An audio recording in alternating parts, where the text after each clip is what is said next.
All right, welcome to the 14th green here at Glenwild Golf Club. And we're going to take a zoom in look on Google Earth and just kind of show you how simple this green looks from the air, but yet how complicated it can be when we get down here at ground level. So I'm just going to describe a couple of things.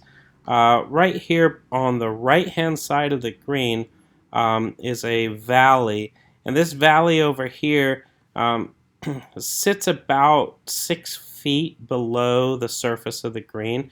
You can kind of see the way the front of the green has been mown.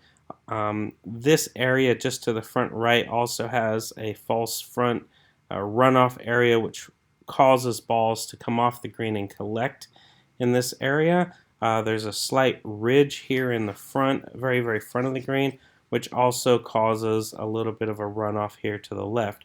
On the back of the green, more in the rough section, there's a slope upward to the cart path. The difference between the cart path and the edge of the green is another 6-foot drop. Actually, it's only, let's see, it goes from right here at 66.18. Yeah, so 6-foot drop up to 66.24. And then we have a bunker in the back of the green. And typically from back here by this tree, it also comes down a couple of feet onto the back of the green. The entire back side of the green here is also sloped from back to front and predominantly from left to right. So there, it looks pretty simple, only one small bunker in the back of the green. But when we get onto the green here, you'll be able to see how challenging it can be to putt well on this green. And I'm going to simplify that for you, give you a good strategy for scoring as best you can. So let's take a look at the Strakaline green reading map. So the first thing we're going to do is take a look at all this pink again, right? So I would say the more pink in arrows you have on a green, the more challenging it can be. That reduces the number of low flat spots for hole locations. However, we do have a large blue section, which is larger than most, and a green section in the back where we can also put a couple of hole locations. So I'm going to drop a few hole locations in here that are typical for us. Right here in the middle of the blue is a good one. We also can go further forward and further over to the side. So I'm going to put one right here. This spot is possible. It's rarely used, but it is possible right there in the middle. And then this particular spot over here also gets quite a bit of use. It is a challenging hole location over on the far right. As you can see, all those arrows are moving in this direction from back to front and pushing out of this pink drainage area right here. So as you can see, if you follow those arrows, they pretty much all of the ones in the back right of the green will funnel water and push it out the drain here on the right. And then from the center back left of the hole location, the runoff is to the very front, right? So as you can see, any shot that's hit up here on the ridge side will start to flow out the front left side of the green, and also shots that are hit right here more to the center will flow in that direction. So as we take a look at our quadrants, we'll be able to identify the strategy on what's the best way for us to really tackle the 14th hole here at Glenwild. So I've created my quadrant zones and I have my 20-yard margin of error zone. And we're going to identify a couple of zones that we do want to play golf in and a couple of zones that we just really want to stay away from. I'm going to say this back left zone right here, there really isn't any reason for you to be in this back left zone. Even if that hole is located just in the corner of it, you're still better off, instead of playing to the back left zone for that hole location, you're better off playing for, let's say, the front left zone right here where you can actually have a little bit more of a straight uphill putt. So let's avoid that back left zone at all costs. We don't need to play golf from there. That bunker there should just be to make the hole look pretty, and we should never be in that bunker. So let's look at the front right zone. Also a zone that we don't want to be in. However, a lot of golfers get in this zone.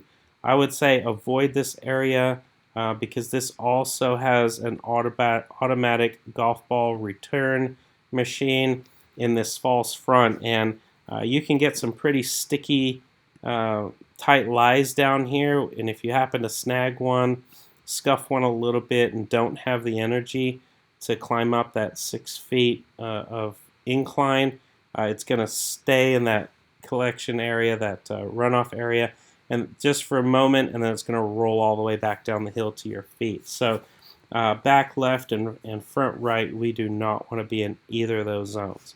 Now, when you're playing into the far back right zone, it's actually not too difficult to chip from around here, although you are chipping from the rough to the green with a tremendous slope from back to front, right? So any of these chip shots across here typically are going to have a very severe right to left break, okay? Not horrible. If you do happen to miss the green a little bit to the right, the chip shot is reasonable. However, your safest zone on the entire green is right here on the left. And like I've discussed in some of my other videos, if you happen to hit it into this zone every single time, you're going to be just fine, right? Even if you miss the green short where I'm putting my blue dot, if you had to putt, obviously, into this front left zone, you're going to be just fine, or hit a little chip shot. If you had to chip up into the back right zone from here, it's actually a pretty simple chip shot. There are some curves, but it's not, it's not crazy, okay?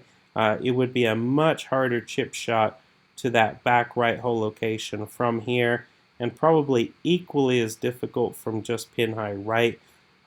This particular putt from back left all the way over, that can be extremely challenging too. So I'm going to say the front left section of this green, if you could hit your ball into one location only, or one zone only, every time you played, a majority of the time, you're going to have putts and chips to very accessible hole locations. And again, with practice, you're going to get really good at making your ball go from one quadrant to the other. Now, risk reward tells us if you have a much tighter landing area, like I said in previous videos, we use a 20-yard, 60-foot margin for error. This is a 30-foot margin for error. If you're hitting a much shorter club in here and you can control it on the green, you'll do just fine. However, let's go back over here to our Google Earth image and let's figure out where our two safe zones are. We have a very strong singular safe zone right over here in this front left corner. It's not that tricky to do chip shots from, even if you hit it close to that tree or off the front of the green. So I'm going to say this is definitely your safe zone for a majority of your shots. A little bit of risk reward and you can play to the second safe zone, but again, I would say even if it was 50-50 chance that the ball was going to be positioned in the front corner, left corner, or the back right corner, I would still say a majority of the time I would play to the front left and just deal with figuring out how to chip it or make a long putt from the front left to the back right side of the green, and obviously avoiding the other two. So there's your two safe zones, with the front left safe zone being a majority of the time you're going to want to play to right here. So that's hole 14 at Glenwild, and I will see you in the next video.